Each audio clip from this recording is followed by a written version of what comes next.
I love you and love everyone here. And my question has to do with forgiveness. Some of the great sages, I'm just going to quote a few of them. Yeah. It said, St. Francis of Assisi said, excuse me a minute. It's all right. When you dig stuff up from a long time ago, it takes a while to find it. Love you. Okay. It is in forgiving that we are forgiven. St. Francis said that. In Luke, Jesus said, forgive. It is in forgiving that we are forgiven. So as you move through these, would you like our current software update? Yeah. Well, let me ask my question. Hold on. It's all right. We like the way it was going. Okay. It won't take long. Just want to say. It's all right. This is an important conversation. So, read it again. Well, I want to say what Jesus said. He said, forgive. Go back to St. Francis of Assisi. Yeah. He said, it is in forgiving that we are forgiven. All right. So here's the way we would express that to you in the verbiage that you've been hearing from us. Just relax and stay with us right here. Okay. All right. Yeah. So, your inner being is always offering you a vibration of adoration. Your inner being only sees you as worthy. Your inner being never offers a vibration of blame or fault finding to you. So when you match that vibration, then and only then do you receive the, if you want to call it forgiveness, we'd rather call it love, that is always being offered to you. So it's not that you had to do it in order for Source to then do it back. Source is always doing it, and when you do it, you match it and recognize it. Yeah. That makes sense to you? Yeah. I had a long journey. We often have said, we are going to hear you out, but you're going to really like this unfolding. We often have said that we have never forgiven. There's nothing to forgive. It's because just, we have never blamed to begin with. You're we have totally unconditional love and light. I know that. I know that. So how do you go back and undo something that you never doed? Well, I just want to unshackle myself from this past and move forward and let my cork float. So what did Jesus say? He said, forgive and you shall be forgiven. Even Buddha said to understand everything. Actually, what Jesus said was, forgive and you will match the vibration that is always being offered to you. But translators often can't hear it in the clear, precise way that it is being offered. If you are coming from a premise that you have done wrong, then that's the only way that you're going to be able to translate that. But you all have moved past that, haven't you? Forgiveness feels good because it's letting go of the cork and letting it float. That's the best updated description or definition of forgiveness that we could give you. In condemning, you've got the cork under the water. In letting go of your issue with someone, your cork floats and you're back into your natural vibration in sync with your source.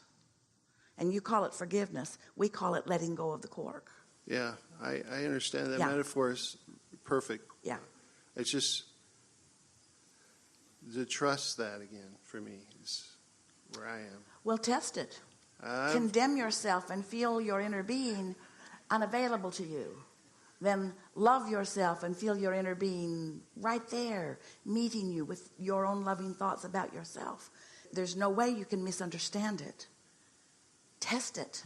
Love yourself or love others and feel the harmony of that. Or condemn and find fault and blame and feel the discord in that. And then choose the one you like the most. I hear that. It's just choosing that vibration and focusing with that onto that. Like our friend just now, you can't get there all at once. It's a muscle you have to practice. If you've been practicing being mad at yourself or somebody else, then those are the thoughts that law of attraction is dishing up for you most often. But if whenever it happens, you make a soft other choice, you choose something that feels a little better and something that feels a little better, gradually your inclination will be in that higher, less resistant stance. The very fact that negative emotion can exist is your proof that there is a higher vibration. Because if your inner being would join you in your discordant thought, Then there would be no separation between you and your inner being. Therefore, there would be no emotion. The very negative emotion that you feel is the evidence of the love that Source has for you.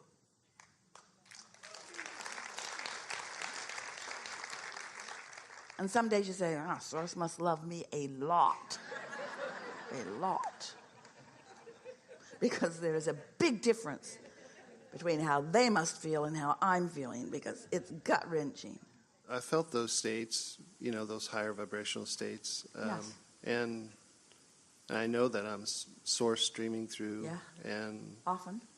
And it's just my heart is reluctant to let it in. Well, let's say that differently. Your heart is not reluctant, but we understand what you mean. A more accurate way of saying it is, I've just practiced not liking myself more than I've practiced liking myself. I've taken the perspective of others who have held me as their object of attention when they've not been in alignment. And I've let that be sort of my touchstone for setting my own vibrational frequency. You can't watch CNN or any of them. We shouldn't pick on CNN, but CNN. You can't watch any of those all-day news channels who are desperate to find something to catch your attention without coming to the understanding that they believe that your greatest proclivity is to bad news, not good news, because they're going for ratings. And so their statistics have shown them that more people are calibrated to vibrations of fear and vulnerability and anger than are calibrated to joy. Those higher levels of and love. Yeah. And joy, so you just can't watch that, or most of the advertisements too. It's just poison, really. It's just without practicing vibrations that are different from what your inner being feels. Now, your inner being, in its absolute compassionate state of being, can look at anything that is happening on your planet and not lose vibrational integrity with Source. But it's only because the detail is less. In other words, you are the ones in the trenches out here. You're the ones out here on the leading edge. You're the ones defining more of the contrast. You're the ones with the hardest job, really, because you are the ones who are witnessing close up and personal details of life that sometimes cause you to not feel all that high flying. But that contrast in and of itself activates a desire to feel better. So the work that we want to do with you and others who are feeling like you are feeling is we want to find a way of tapping into your willingness to at least understand that it is good for you to feel good. That you feeling good is good. That you feeling good is good. And once you've decided that you want to feel good and that it is right that you do feel good, then you can start finding a little better feeling thought and a little better feeling thought and a little better feeling thought until you'll be so stable in your connection that you will be able to be out in the world and sift through contrast, but it will no longer take you to your knees and it will not take you to self-condemnation. It will just be something that you are choosing from, much in the same way that you go to a buffet and choose what you really want to eat. I really love everything you say, and it makes perfect sense to you when you hear it. It makes perfect sense, but there's this part of me that is just beginning to trust. There's a shift happening in me, and I wouldn't even be on this stage. I've been here a couple of times, and I've journeyed through some stuff, and it's taken me a long time to get to this place. So there's this part of me, this changing part of me, that is more sensitive to my emotional guidance system. So I am making more consistent choices. That's the way we would word it if we were standing in your physical shoes. I'm getting better and better at this. But. And we say that with emphasis because we want you to enjoy your but.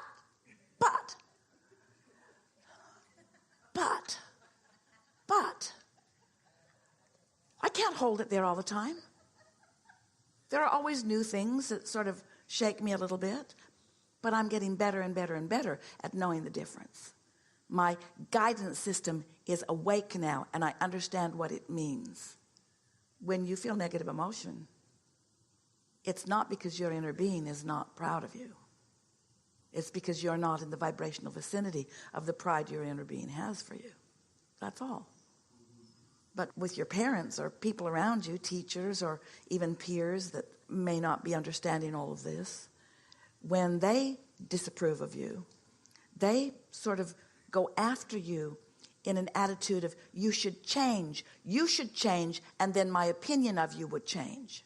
And so that's why it's hard to trust your inner being, because most people aren't like that. If you've got a dog, that dog will teach you what your inner being knows. Yeah, they're always tapped in, tuned in, turned on. I mean, Always I know loving that. you. Yeah. Always loving you. Always quick to go right there. Yeah. I just got confused, about who to trust in my field of awareness, and had to find my address to me, to my alignment. But We think you've got that sorted out. Now just enjoy what you know and don't suffer when you deviate from it. It's all right, which is what our friend was talking about in the first segment. Did you want to talk more specifically about things you've overcome, or are you willing to just start from where you are and move forward? Doesn't feel so necessary to talk about Well, part of it was for me to even get up on this stage, to be vulnerable, to open my heart to you and to everyone here. There's no vulnerability in this room. Yeah, it's just all in my head, but yeah, I know it's all in my head. And in the same way, there's no vulnerability because of us. There's no vulnerability because of them. And there's really no vulnerability out in the world either. But it takes a little while for you to come to know that. It's not easy to accept the predominant, powerful point of view of source energy, because you all have become so accustomed to translating everything that you understand through your physical senses, where you can see it and hear it and smell it and taste it and touch it. And source is about solar plexus. And so really what it comes down to is you got to trust your emotions more than what you see, more than what you hear, more than what you smell, especially that, more than what you taste or touch. You got to trust your emotional senses. You know how sometimes you'll hear, and it's really accurate, when someone who is physically focused has one or more of their senses that is not operating the way most do. Someone is not sighted, or they cannot hear. And they always speak of how their other senses become stronger. But really, the sense that becomes the strongest is their emotional sense. They just become more intuitive. They get impulses and insight. You could have no physical senses, and while you would not enjoy this time-space reality anywhere near to the degree that you do with all of your physical senses translating vibration, we really want you to play those physical senses down while you play your emotional senses up. Because once you are alert and aware of your emotions, you can catch them at the earlier subtle stages, and then it won't feel like a runaway train.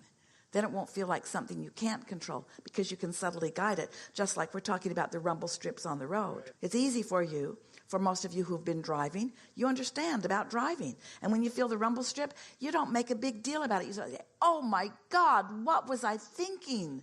I've allowed my car to drift onto the rumble strip. I am so inadequate and unworthy. I should have listened to my mother. Instead, you just say, oh, if I keep this up, I'm going to be off the bridge. It's not even something that you consciously are contemplating. You just bring yourself back into alignment. It's a natural awareness response, you see. And in time, that's what a little bit of negative emotion does for you too. It's the rumble strip. Without having a big conversation about it, you just correct your driving and put yourself into the center of your lane again. That's all. That's all. And it's not more important than that either. Get all four wheels on the other side of the rumble strip. Now things get more dicey.